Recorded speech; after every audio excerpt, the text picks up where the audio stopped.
हरुण का है, हरुण आज आज आपने निवेदन दिया। औरंगाबाद शहर के म्यूनसिपल कमिश्नर अभिजीत चौधरी साहब से आज राष्ट्रवादी कांग्रेस के हमारे 10-20 वर्कर मिलकर डेलीगेशन दिए हमने, जिसमें औरंगाबाद शहर की बेसिक मसाइल पर हमने उनसे डिस्कस किया।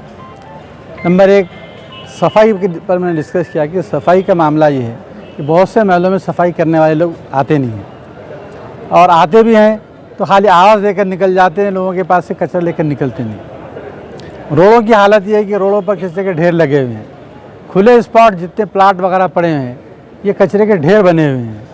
तो सबसे अगर तो स्मार्ट शहर को डेवलप करना चाहते हैं, खूबसूरत बनाना चाहते हैं, तो सबसे पहले औरंगाबाद शहर के सफाई के ऊपर ध्यान देने की ज़रूरत है, और औरंगाबाद शहर को क्लीन और नीट बनाना चाहिए, ये हमने उनके सामने डिमांड रखी। दूसरी चीज़, पानी के संबंध में हमने उनसे बात की कि पानी का समान बाँटअप होना चाहिए, ख़ासतौर से माइनॉरिटीज़ के एरिया में पानी बराबर मिलता नहीं है और उसकी टाइमिंग सही नहीं है, तो सबका टाइमिंग एक मुकर्रर कर सबको समान बाँटअप किया जाना चाहिए और पानी किसी को कम नहीं पड़ना चाहिए। और साथ ही साथ जो मिसयूज़ पानी का हो रहा है, बहुत सी जगह पर हमने देखा कि खाली नल बहते हैं और सड़कों पे पानी के जमे हुए हैं, तो उसके ऊपर आपके स्टाफ के लोगों ने जाकर देखना चाहिए कि पानी क्या प्रॉब्लम है, कि लीकेज है, किसी के पास से पानी बह रहा है, तो उसकी रोकथाम करने का काम इन्होंने देखना चाहिए। और ये नहीं होता है तो उस एरिया के, उस जोन के, उस वार्ड के जो अधिकारी उनको जिम्मेदार बनाकर उनके ऊपर कार्रवाई की जानी चाहिए। तीसरी चीज़, रोड के बारे में हमने कहा कि भाई डिवाइडर हर रोड पे कंपलसरी है। डिवाइडर अगर ना हो तो ट्रैफिक कंट्रोल नहीं किया जा सकता। अब हमारे माजी प्रशासक साहब ने वो प्लास्टिक के कई गिलास लगा दिए, मतलब साइकिल से उड़ जाएंगे, तो ऐसे जगह पर उधर अच्छे मजबूत डिवाइडर बनना चाहिए। ये एक हमने उनके सामने बात रखी। चौथी चीज़ जो मेन आज हमारा मकसद मिलने का था कि औरंगाबाद शहर में 40% से ज़्यादा उर्दू बोलने वाले लोग मौजूद हैं। यहाँ पर पोलियो के पम्फलेट उर्दू में बंटते हैं, अगर किसी की वसूली की मुहिम चलाई है तो उर्दू में बोर्ड लगते हैं, होर्डिंग्स लगते हैं, लेकिन म्यूनसिपल कॉरपोरेशन पर उर्दू में बोर्ड लगाया नहीं जाता। तो 40% से ज़्यादा जब यहाँ पर शहर में उर्दू बोलने वाले हैं और अदर समाज के लोग भी यहाँ पर उर्दू का नॉलेज रखते हैं, पढ़े लिखे हैं उर्दू से, तो इस कॉरपोरेशन को उर्दू का बोर्ड लगाया जाए, ये हमने उनसे डिमांड रखी। और कमिश्नर साहब ने हमसे वादा किया कि हम इस पर पॉजिटिवली सोचेंगे। तो ये सब मसले रखे। हमारे सैयद मतीन साहब कारपोरेटर हैं, इनके वार्ड में तकरीबन 3 करोड़ के काम आज होने जा रहे हैं, जिसमें मक्के गेट के रोड का काम आज शुरू हो चुका है, और जो दूसरे काम रह गए हैं उसके बारे में कमिश्नर साहब से बात हुई। उन्होंने कहा कि भाई ये एक बार ख़त्म होती है, इलेक्शन की आचार संहिता चल रही, तो आपके सारे काम इन टाइम शुरू हो जाएंगे। तो इस टाइप से औरंगाबाद शहर के जनरल मसाइल के ऊपर मेरा उनसे तफसील डिस्कशन हुआ है, और उन्होंने कहा कि फ्यूचर में भी हम आपसे मदद लेंगे और मिलते रहेंगे, तो औरंगाबाद शहर के काम होंगे और औरंगाबाद शहर में म्यूनसिपल कॉरपोरेशन का सामान्य आदमी को फ़ायदा मिलेगा, ऐसा मुझे उम्मीद है।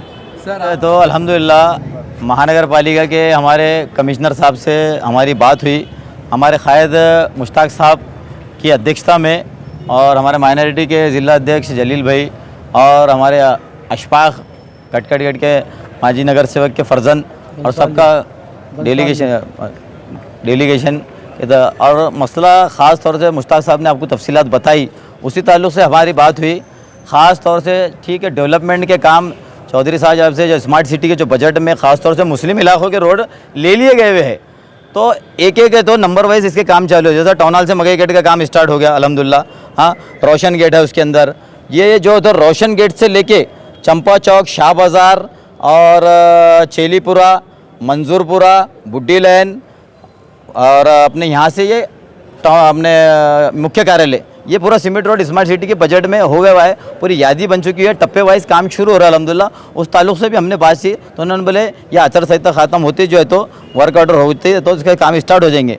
और मेरे वार्ड के खास तौर से मैं बता दूं आपको, मेरे वार्ड में 3 करोड़ रुपए का बजट मेरा मंजूर हो चुका है, और आहिस्ता आहिस्ता इसके उद्घाटन शुरू होने वाले हैं 30 तारीख के बाद इसके, क्योंकि अभी आचार संहिता में हम उद्घाटन नहीं कर सकते। 30 तारीख के बाद इंशाल्लाह माननीय अस्तिक कुमार पांडे साहब, माननीय विभागीय आयुक्त केंद्रेकर साहब, अभिजीत चौधरी साहब ने मुझे काफ़ी बजट दिया अल्हम्दुलिल्लाह, कोई काम हमारा रुका नहीं अल्हम्दुलिल्लाह। और एक ख़ास वजह आप बेहतर जानते हैं कि 5 साल में ग्रीन बेल्ट के रोडों के लिए हमने बड़ी जद्दोजहद की, आप मीडिया के वालों आपको बेहतर जानते हैं, तो वो काम अल्हम्दुलिल्लाह कंप्लीट हो चुके। तो हम कमिश्नर साहब से यही बात करने के ताल्लुक़ से आए थे कि भाई उर्दू का जो बोर्ड है, आप इससे बेहतर जानते हैं कि उर्दू का बोर्ड मैंने कॉर्पोरेशन में लगाया था, ठीक है। उर्दू का बोर्ड एक आप पोलियो की डोज से तो मुश्ताक साहब ने तफसीलात बताए, पोलियो की डोज उर्दू में राव रहे आप, हाँ पोलियो डोज के स्कीम के महानगर पालिका को उर्दू में दे रहे, टैक्स वसूली उर्दू में, उर्दू के स्कूल महानगर पालिका के, हाँ तो उर्दू महानगर पालिका के मुख्य द्वार पर सूचना फलक उर्दू में लगाना चाहिए बोल के हमने कमिश्नर साहब से निवेदन किया और अल्हम्दुलिल्लाह कमिश्नर साहब ने हमको पॉजिटिव रिस्पांस दिया। इंशाल्लाह बहुत जल्द है तो यहाँ पे उर्दू में बोर्ड लगेगा, मैं आपको ऐसा पूरी तनखीन देता हूँ। और जो आपने जो सवाल किया प्रधानमंत्री आवास योजना, हाँ पूछिए आप क्या बोलना चाह रहे हैं। सवाल ये है, आज औरंगाबाद में घर की योजना चल रही है जी, और गरीब लोग परेशान हो रहे हैं, अनपढ़ लोग परेशान हो रहे हैं, जी। पैसा भरना क्या भरना सारी बातें। हाँ। राष्ट्रवादी पार्टी के आप जिम्मेदार लोग हैं, हाँ, वार्ड में ठीक। आप लोग क्या कर रहे हैं? ठीक है, आपके चैनलों के माध्यम से मैं आपको ये बता देना चाहता हूँ कि 9 जोन बनाए गए हैं, 9 जोन, वहाँ पे फॉर्म बट रहे। जिन्होंने पुराने फॉर्म भरे थे, मैं आवाम की मालूमात के लिए ये बात बोल रहा हूँ, जिन्होंने पुराने फॉर्म भरे थे तो पुराने फॉर्म का जो अर्ज क्रमांक है वो फॉर्म लेके वो अर्ज क्रमांक डालना है, उसको रहवासी इनकम लगा के ऑनलाइन उसको फिलअप कर देना है। जो पुराने लोगों ने जो फॉर्म भरे थे, एक आप खास तौर से इसको नोट कीजिए, लोगों को समझ में नहीं आ रहा असल में, ये नए फॉर्म लेके पुराना जो फॉर्म का जो अर्ज क्रमांक है उसके ऊपर डालना है और वो फॉर्म को रहवासी इनकम लगा के तो ऑनलाइन फिलअप कर देना है, ठीक है। और फॉर्म हर जगह मौजूद है, फॉर्म अगर कोई नहीं दे रहा है 9 जोनों में, आप हमको फ़ोन करिए, हम 24 घंटे हाजिर है।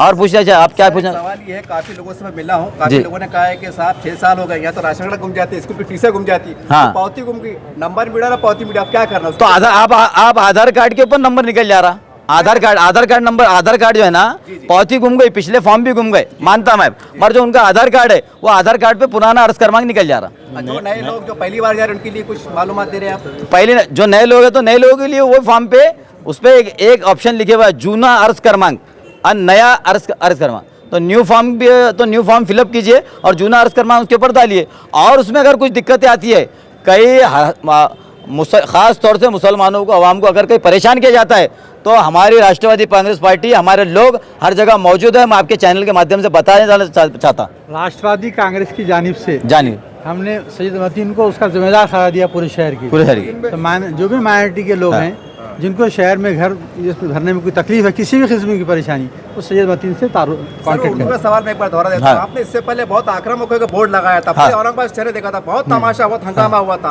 और आज आप राष्ट्रवादी में है, क्या कैसा लगता है आपको? आप अकेले यहाँ पर आए हैं और शहर के लोग कुछ आवाज देंगे कि उर्दू सबकी है, उर्दू हम सबकी है, आप सब आओ, ऐसा कुछ आह्वान करेंगे राजनीति ऊपर उठकर?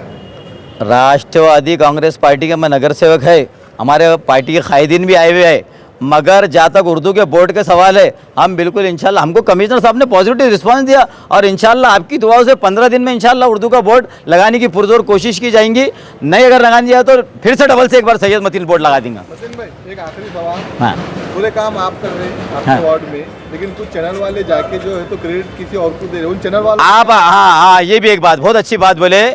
एक है तो माहिती अधिकार का एक फॉर्म मिलता, कितने का आता हो, कितने का आता माहिती अधिकार का फॉर्म? 2 रुपये का आता, शायद 2 रुपये का आता ना, 2 रुपये का आता। तो मैं आपके चैनल के माध्यम से मेरे पूरे शहर को आह्वान करता, एक 2 रुपये का माहिती अधिकार का फॉर्म लीजिए और उस पर एक 5 रुपये का तिकीट लगाइए की वार्ड क्रमांक 20 मध्ये नगरसेवक सय्यद मतीनचे कार्यकालमध्ये किती काम झाले और सय्यद मतीनने किती बदल आणला, तो ये महानगरपालिका जवाब देंगे इसको, मैं नहीं बोलता आपको। ये यूट्यूब चैनल वालों को मैसेज है आपका? हाँ, यूट्यूब चैनल और आवाम को भी है।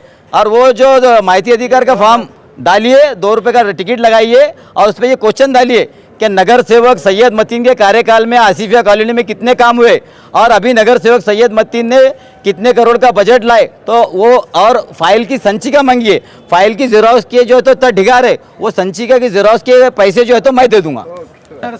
और आपकी मालूमात है, मेरे को आस्तिक कुमार पांडे साहब ने 1 करोड़ 82 लाख रुपए दिए स्पेशल फंड, मेरी हर फाइल में मेरा लेटर लगे हुआ है, ओके। और 60 लाख रुपए जो है तो अलग से दिए, वो हो गए। माननीय हमारे वंदनाताई खासदार पूना के राज्यसभा, उन्होंने मेरे को 20 लाख रुपए निधि दिए, ठीक है। माननीय राजेश चौबे साहब, उन्होंने मेरे को 20 लाख रुपए दिए। प्रदीप जायसवाल साहब 10 लाख रुपए दिए। 2 करोड़ 48 लाख रुपए खासतौर से इसके लिए, टीबी हॉस्पिटल से फसील तक उसके लिए फंड दिए, हाँ, माननीय शरद पवार साहब हमारे राज्यसभा सदस्य भी है और हमारे पार्टी राष्ट्रीय अध्यक्ष भी है, उन्होंने 20 लाख दिए। तो ऐसा टोटल 3.25 करोड़ का बजट मैंने लाया। तो मैं आचार संहिता की वजह से ये काम रुके हुआ है और आचार संहिता होते ही भव्य इसका उद्घाटन होने वाला है। और फिर से एक बात बोल रहा, एक 10 रुपये का माहिती अधिकार डाल के पूरी फाइल की संचिका मंगाइए, उसमें सैयद मतीन के हर एक लेटर लिखे हुए, माननीय पांडे साहब की इस पर साइन है और सामने नाम लिखे हुए हैं, ये लिखे हुए हैं, माहिती अधिकार का लेटर डालिए आपको। और किसको, और जो संची फाइल है वो ज़्यादा है सैयद मतीन की, 3.25 करोड़ रुपये है ना, तो उसकी जेरोक्स के वास्ते पैसे लगते, तो पैसे भी मैं दे दूंगा, आप जेरोक्स निकालिए। मतीन साहब के काम पर कमिश्नर साहब ने जो बोले बता रहा हूँ अभी, कमिश्नर साहब ने कहा ऐसे कारपोरेटर हो जाए तो औरंगाबाद शहर का एक भी वार्ड काम बाकी नहीं रहे। ये बजात कमिश्नर साहब ने खुद बोला, ये करते हैं वो। तो मैंने बोला आपने एक अवार्ड निकालना चाहिए कारपोरेटर्स के लिए कि आइडियल कारपोरेटर का अवार्ड देना चाहिए, और पहला अवार्ड हमारे सैयद मतीन को मिलना चाहिए। दिन रात पार्टी, आज वो कारपोरेटर नहीं है, आज म्यूनसिपैलिटी बर्खास्त है, लेकिन इसके बावजूद दिन रात वार्ड के लिए काम के लिए जो दिन रात भागदौड़ कर रहा है, शरद पवार साहब, वंदना चौहान, शरद पवार, राजेश टोपे, इनसे जाके निधि लाना आसान काम नहीं है। भागदौड़ करके अपने जेब से खर्च कर रहा, जा रहा, ला रहा, निधि खर्च कर रहा। तो ऐसे काम करने वाले लोग तो यकीनन वार्ड का डेवलपमेंट होगा, काम होंगे। और अल्हम्दुलिल्लाह एक बात मशहूर है, जो आदमी दुबला पतला होता है तो ज्यादा भागता है, ज्यादा क्या कहना है? नहीं, मेरे साथ आवाम की दुआएं हैं, बस अल्लाह से ये दुआ की है कि अल्लाह हसीदिन से बचाए। और तो मेरे कामों में जो भी है रुकावटें जो भी डाले तो कोई मसला नहीं, अल्हम्दुलिल्लाह। सवाल की उसका जवाब आखिरी ये कि जो दुबले पतले होते हैं भागते नहीं, मैं भी हूँ साहब। हाँ, दुबले पतले के साथ साथ जिनके पीछे समाज होता है, जिनके पीछे पब्लिक होती है, वो भागता ही है और काम करता ही है। मैं सबसे पहले जो है तो ये बजट ही जो है, सबसे पहले मेरी राष्ट्रवादी पार्टी के वंदना ताई, राजेश टोपे साहब, माननीय शरद पवार साहब, आमदार प्रदीप जायसवाल साहब और विभागीय आयुक्त केंद्रेकर साहब, माननीय आस्तिक कुमार पांडे साहब और अभिजीत चौधरी साहब का तहे दिल से शुक्रिया अदा करता हूँ। अल्हम्दुलिल्लाह, खुदा हाफिज़, अल्लाह हाफिज़। और जो भी लोग शहर के डेवलपमेंट के काम कर रहे हैं बहुत अच्छा है। कोई भी अदर पार्टी के चंद अशारे बोले, तुम मुझे अंधेरों की रात में अगर कत्ल भी करोगे तो मैं सुबह की अखबार की सुर्खी में मिलूंगा इंशाल्लाह।